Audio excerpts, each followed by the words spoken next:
14화 오프닝 멘트. 안녕하세요. 미녀 스파이전입니다. 14화 지도원 흑사와 접선. 대범의 달콤한 휴가는 한 통의 전화로 긴장감 속으로 빠져듭니다. 윤준태 팀장은 일본까지 박태식을 미행하고 교토 기요미즈데라에서 마침내 흑사와의 접선 장면을 포착합니다. 양귀비꽃과 모네의 그림. 예술로 포장된 그들의 대화 속에는 어떤 비밀이 숨겨져 있을까요? 그리고 국정원은 결정적 증거를 확보할 수 있을까요? 지금부터 시작합니다. 오늘도 구독과 좋아요, 알림 설정 부탁드립니다. 여러분의 관심이 더 좋은 이야기를 만드는 힘이 됩니다. 그럼 미녀 스파이전 14화 시작하겠습니다. 미녀 스파이전 14화 지도원 흑사와 접선. 띠리릭. 대범은 갑자기 울리는 전화에 긴장했다. 휴가 중인데 누가 눈치 없이 전화를. 발신자는 윤준태 팀장. 어허, 어쩐 일이야? 강 선배, 지금 어딥니까? 나 모처럼 꿀 같은 휴가인데. 고은희 박사는 수신호로 X자를 그리면서 사인을 보냈다. 여기 혼자 있는 걸로 하라고. 대범은 은희의 사인을 알아차리고 고개를 끄덕였다. 옆에 여자 소리 나는 것 같은데. 여자? 먼저다 봉창 두드리는 소리야. 여자라도 있었으면 좋겠다. 그럼 어디에요? 모처럼 고향 친지 인사드리려고 지금 고향 내려가는 중이야. 아, 그래요. 다른 게 아니고 나 잠시 일본에 갔다 오려고. 왜? 뭐 하나 잡혔어? 조만간 수학이 생길 것 같아. 뭐야, 일본 공작원 흑사와 접촉하려는 인물 얘긴가? 응, 맞아요. 그래서 일본 출장 미행 가니까. 그래, 파이팅이다. 한 건 크게 하고 와. 몸 조심하고. 알겠습니다. 선배 오늘까지 휴가죠? 응, 오늘까지. 곧 올라갈 거야. 그럼 일본 갔다 와서 봐요. 오케이. 전화를 끝내자 고은희 박사가 빙그레 웃었다. 대범 씨 노련한데. 아닌 척 아주 자연스러워. 많이 해본 솜씨야. 나 연기해도 되겠어? 응. 연기 학원 다닐 필요도 없겠다. 우리 화진포 갔다가 올라가면 되겠다. 파도 보고 가. 파도가 밀려올 때 하얀 포말이 정말 멋있는데. 보러 가자. 오케이, 은희야. 근데 나 몸이 안 움직인다. 왜? 어디 아파? 그게 아니고 날 잠고문했잖아. 알았어. 자볼에 뽀뽀해줄 테니 우리 아가 얼른 준비해요. 나 어제 고은이 끝까지 지켰다. 알았어. 점수 듬뿍 땄으니까 걱정 마. 다음을 기대하자. 토닥토닥. 고 박사는 드로우즈 입고 있는 대범의 탱탱한 엉덩이를 가볍게 두드렸다. 친구 같고 연인 같은 둘만의 사이. 위장 특장차. 신세상 통신 로고가 그려져 있는 특장차. 안에서는 요원 서너 명이 대상자 박태식의 통신을 추적하고 있다. 일본어로 통화 중인 박태식. 예. 모레 13시 20분 비행기로 일본으로 가겠습니다. 모레 13시 20분 비행기로. 타임은 괜찮어? 예. 약속 장소는 어디로 할까요? 이번 접선 장소는 청수사로 불리는 교토 기묘미즈데라. 그럼 교토 기묘미즈데라에서 뵙도록 하겠습니다. 항상 미행이 붙는지 수시 확인하고. 예. 염려 마십시오. 박태식이 주머니에서 볼펜을 꺼내서 백지에 뭔가를 적었다. 특장차 안에서 모니터링 하던 요원 2명. 갑자기 뭔가를 잡았다며 엄지와 검지로 옷자를 만들었다. 박태식이 일본으로 출장 가기로 예정된 날 요원들도 바빴다. 모레 일본 비행기 티켓 끊어라고 해. 예. 팀장님께 시간 알려주겠습니다. 박태식은 아파트 입구를 나와 승용차에다 개인 수화물을 싣었다. 저쪽 구석 수사 차량에서 계속 대상자 쪽을 주시 중인 요원들. 도로를 질주하는 박태식의 차량. 이를 놓칠세라 약간 거리를 두고 따라가는 수사 미행 차량. 비행기 엔진 소리. 인천국제공항. 대상자 차량은 국제선 청사 쪽으로 진입했다. 에스컬레이터를 올라가는 대상자 박태식. 뒤에서 은밀히 따라붙는 요원들. 주변을 살피고 탑승을 준비하는 박태식. 혹시 미행이라도 붙었는지 수시로 주변을 살피며 확인을 했다. 그때마다 들키지 않게 민첩하게 잘 대응하는 요원들. 일본행 비행기 기내. 박태식이 담요를 덮고 잠이 드는 것을 확인하고 안심을 했다.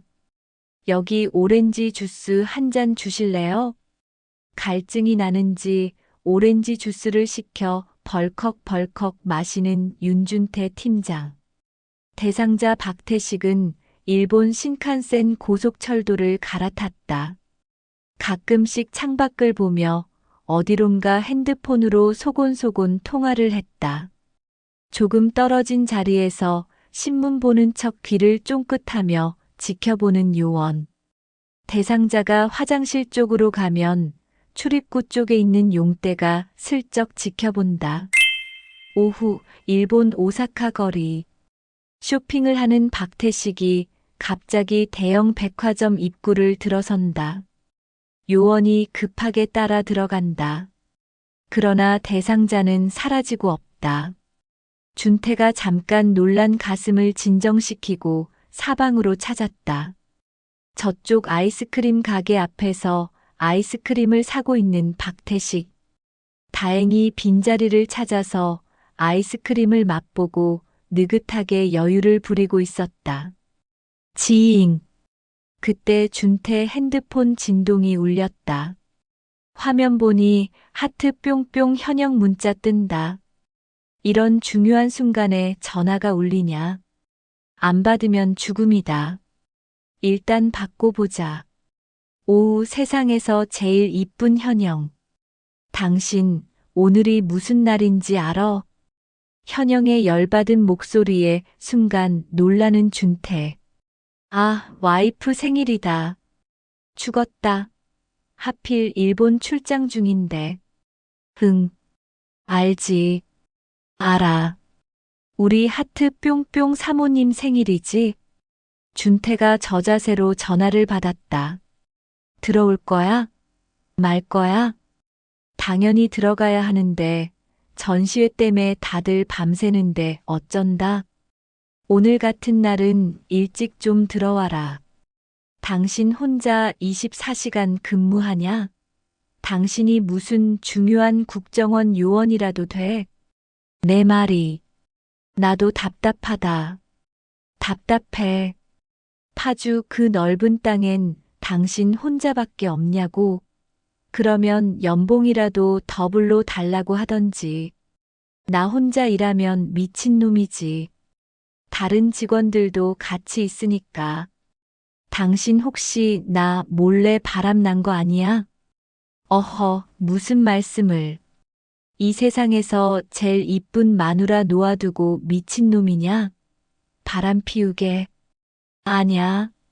뭔가 있어. 아무래도 바람이야. 바람이라니? 독서 바람이겠지.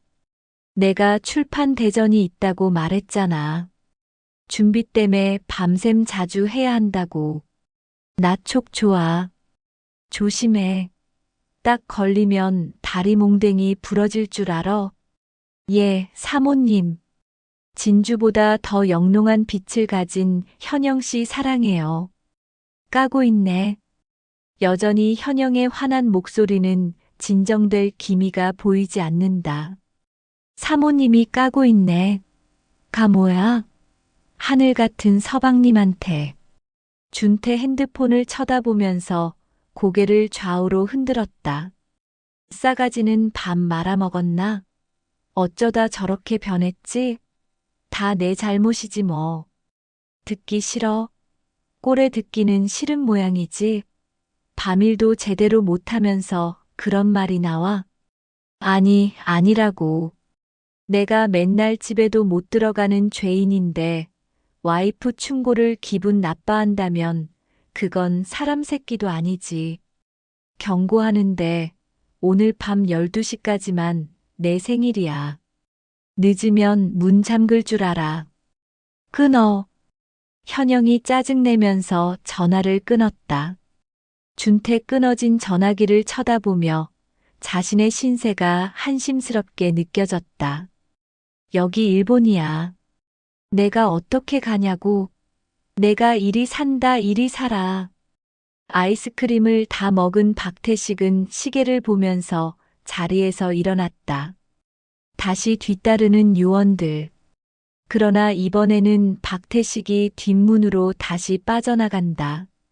재빨리 핸드폰으로 바깥에 있는 요원 5에게 연락을 취했다.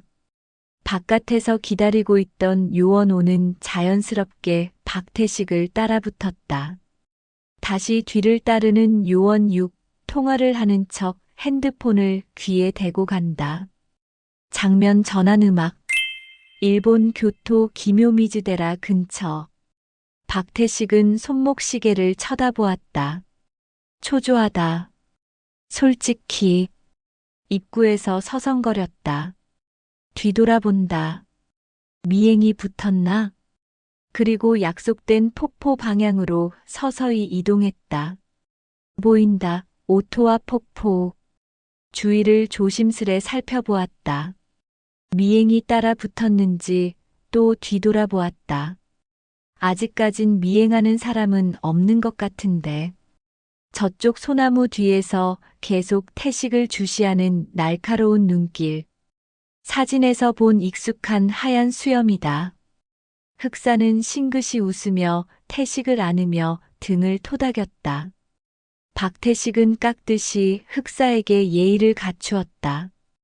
흑사는 박태식을 오토와 폭포 방향으로 데려갔다. 이미 많은 사람들이 줄지어 서 있었다. 오토와 폭포의 시원한 물을 마시면서 가족의 건강과 행복을 빌기 위해서 이런저런 얘기를 하면서 흑사의 옆을 바짝 따라다녔다. 흑사는 낙하되는 세 개의 물줄기를 보면서 먼저 말을 꺼냈다. 오토와 폭포의 물은 지혜와 건강, 장수를 상징하네. 예, 그렇다고 들었습니다.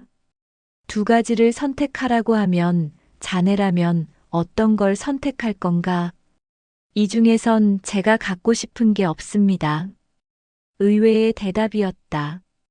그러나 흑사는 박태식의 마음속을 훤히 알고 있다는 듯 노련하게 해답을 꺼냈다. 허허, 자네는 사업가니까 돈을 찾고 있구먼. 맞습니다. 뭐니 해도 머니가 최고 아니겠어? 이거, 제가 속마음을 들킨 것 같아 부끄럽습니다. 인간 본성이 당연하지 않겠나? 세상에 돈 싫어하는 사람도 있나? 그토록 조심했는데, 속마음을 들키고, 제 속물 근성을 다 보였습니다. 허허허, 자네한테 좋은 그림 하나 보내주겠어. 복을 많이 줄 거야. 아, 정말이십니까? 자네 인상주의 미술 좋아하는가? 인상주의요? 인상주의라니 예술에 취미가 있는 줄이야. 외모는 예술가 포스다.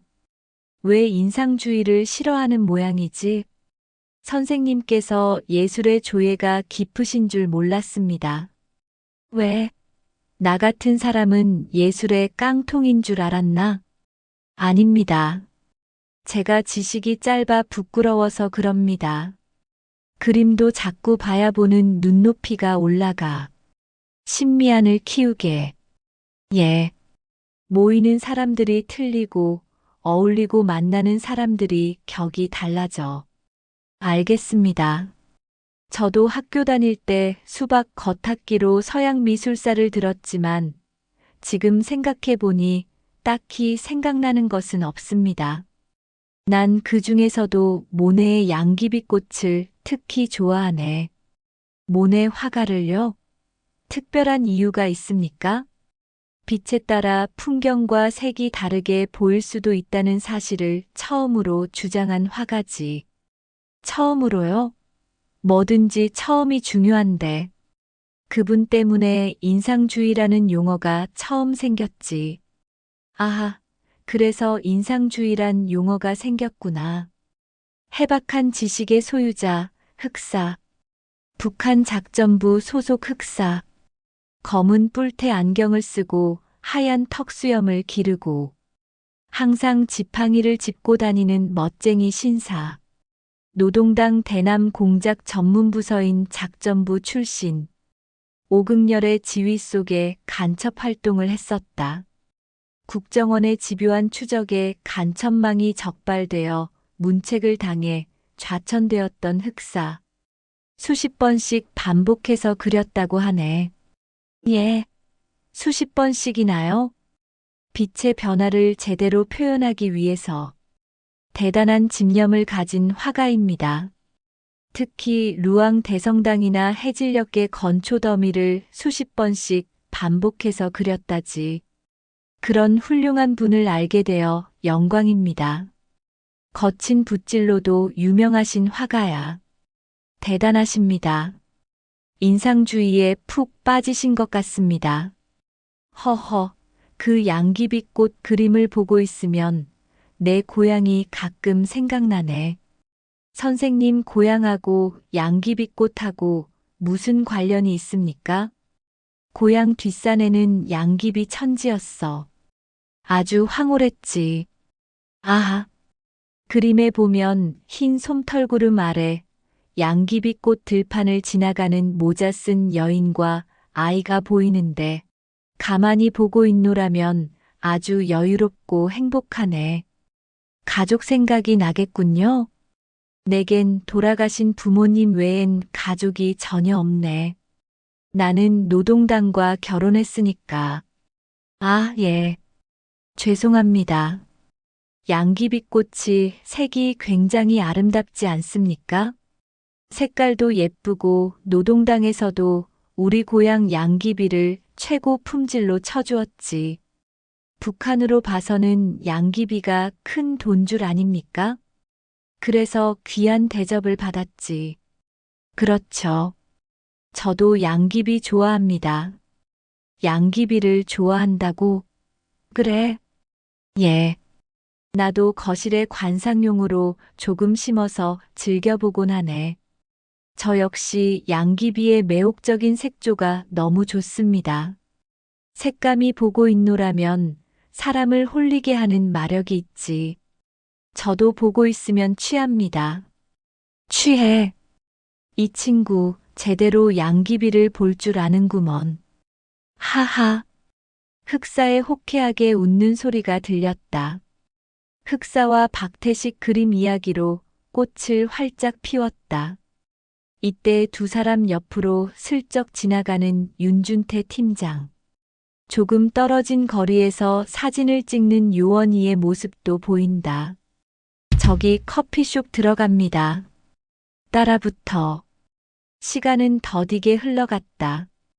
평화롭고 여유로운 세상에 온 듯했다. 흑사는 박태식과 커피향을 마시면서 소곤소곤 밀담을 나누었다. 지금 나갑니다. 카피. 흑사가 마신 컵은 꼭 챙겨. 예. 챙겼습니다. 아주 좋아. 노동당 작전부 흑사의 지문을 따다니. 자, 이동합니다. 한국에 들어가자마자 먼저 흑사 지문 현출 작업부터 맡기겠습니다. 지금 당장 내각정보조사실 K에게 연락 넣어라. 당장. 14화 엔딩 멘트.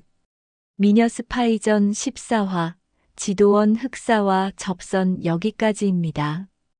윤준태 팀장은 흑사와 박태식의 접선 현장을 포착했습니다. 그리고 결정적 증거, 흑사의 지문까지 확보했습니다. 양귀비꽃으로 포장된 그들의 대화. 그 속에 숨겨진 진짜 의미는 무엇이었을까요? 그리고 현영의 생일을 놓친 준태는 무사히 집에 들어갈 수 있을까요? 다음 15화에서는 더욱 긴박한 추적전이 펼쳐집니다.